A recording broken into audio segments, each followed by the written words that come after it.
ଆବାହନ କରି ସେ ଆସିବେନି। ଡାକିଲେ ଛାଡୁ ଏଟା ନାମ କୀର୍ତ୍ତନ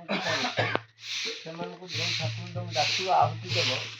ସେ ସବୁ ସିଂହାସନ ପଟି ଉଠିକି ହାତ ଟେକୁଛନ୍ତି ଆଶୀର୍ବାଦ କରୁଛନ୍ତି ଓ ଶକ୍ତି ଓ ଶକ୍ତି କିନ୍ତୁ ଆମମାନଙ୍କ ଆଖିରେ ଭାଇନା ମୋଟରଟା ଫିଟିଂ କରା ହୁଏ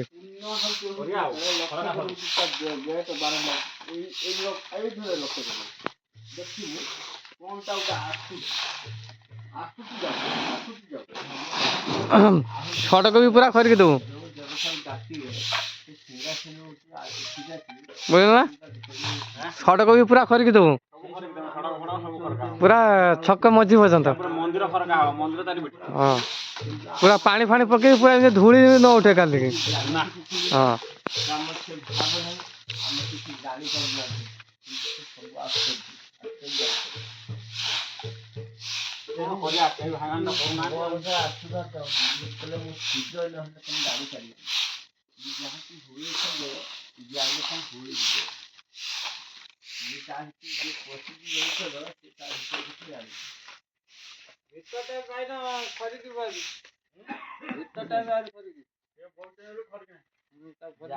এইটা এইটা ଖରିକି ସାରିଲା ପରେ ଏଇଟା ଭାଇ ସେଠି ବାଦାମ ଖାଇଛି ଆଉ ପ୍ରବଚନ ଶୁଣିକି ବାଦାମ କିଏ ଖାଇଛି ସେ ଚୁପାକୁ ପୁରା ଠୁଳେଇକି ରଖିଛି ପୁରା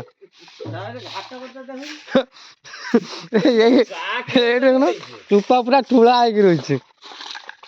ସେ ଟିକେ ବାଦାମ ଖାଇଛି ଆଉ ବସିଲେ ଏଇଠି ପ୍ରବଚନ ଶୁଣିଲେ ଇଏ କଲେ ନା ନା ଏ ସବୁ ନନା ଯେତେ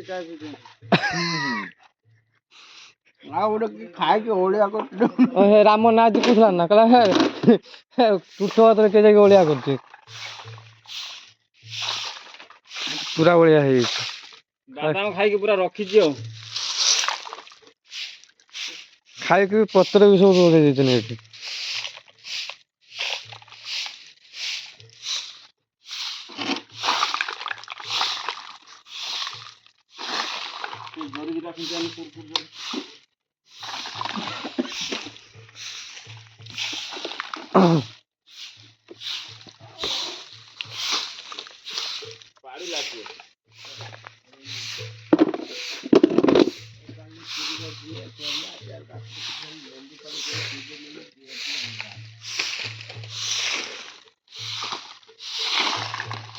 ଚା ସବୁ କୋଉଠୁ ଆଇଲା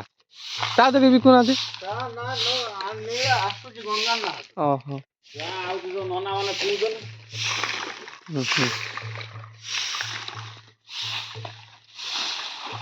ଏତିକି ଓଳିଆ ବାହାରିଲାଣି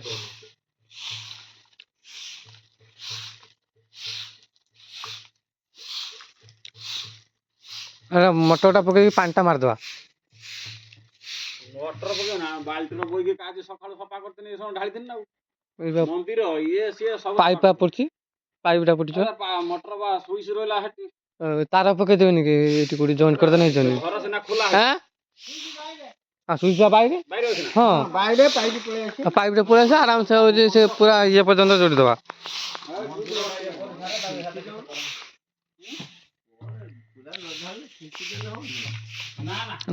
ସେ ଧୂଳି ଉଠିବ ତାର କାଲି ଯାତ୍ରା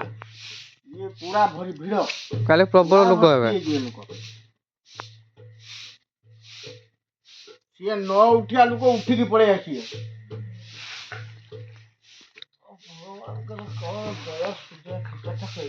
ମୂଳ କଥା ଜାଣିଛ ନା କଣ ଘଟଣା ହେଇଥିଲା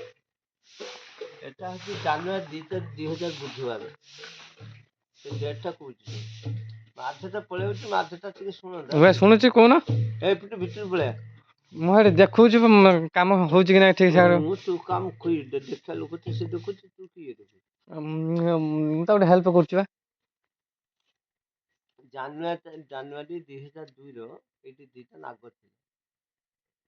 ସେ ଡେଟଟା ଶୁଣ ମୁଁ ଆସିଲା ଦାଢ଼ଟା ଭୋକି ବହି ଆଣିକି ଏଠି ପଢ଼ିବା ପାଇଁ କ'ଣ କାହା କ'ଣ କଲେକ୍ସନ୍ କରିକି ଏଠି ଦାଢ଼ଟା ବିଷୟରେ କ'ଣ କହୁଥିଲି କାହା ଦ୍ୱାରା ମୋର ଖିଆଲ ଏଠି ନାହିଁ ମୋ ମାଆ ହେଠି ଆମ ଘର ଦ୍ୱାରା ପତୁଳି ପକାଇବା ପାଇଁ ଗୋଟେ ନା ନା କୁଳୁଛି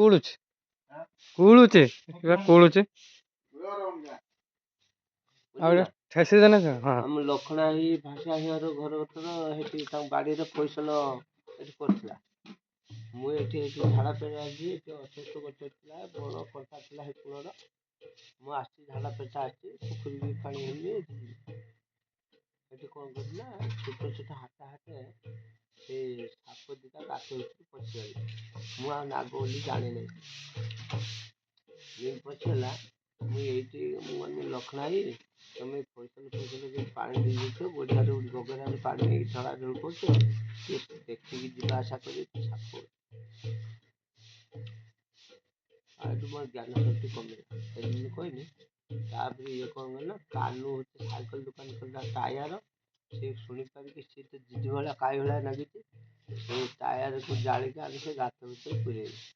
ସେ ସାପ ଆଉ ବାହାରକୁ ବାହାରି ପାରିଲେ ନାହିଁ। ପୋଡ଼ି ପାଡ଼ି ହେଇକି ବାହାରିକି ଗଲା, ନୀରା ଆଇଲା, ନୀରା ଆସିକି ପଥର ଛାଟିଲା, ସେ ତାର ବାଜିଲା କାହା ଉପରେ ଗୋଟେ। ଆଉ ଏଇ ଘଟଣା ପରେ ସେଠୁ ସାପ ମରିଆ ଦେଖି ମୁଁ ଗୋଟେ ପିମ୍ପୁଡ଼ି ମାରିବା ଶକ୍ତି ନାହିଁ, ମୁଁ ଦେଖି କହିନି ବୋଲିକି ଏମିତି କଲେ ମାନିଲେନି, ସେଇ ପୋଡ଼ି ପାଡ଼ି ହେଇକି ମରିଲେ ଯେମିତି ସେଇଠୁ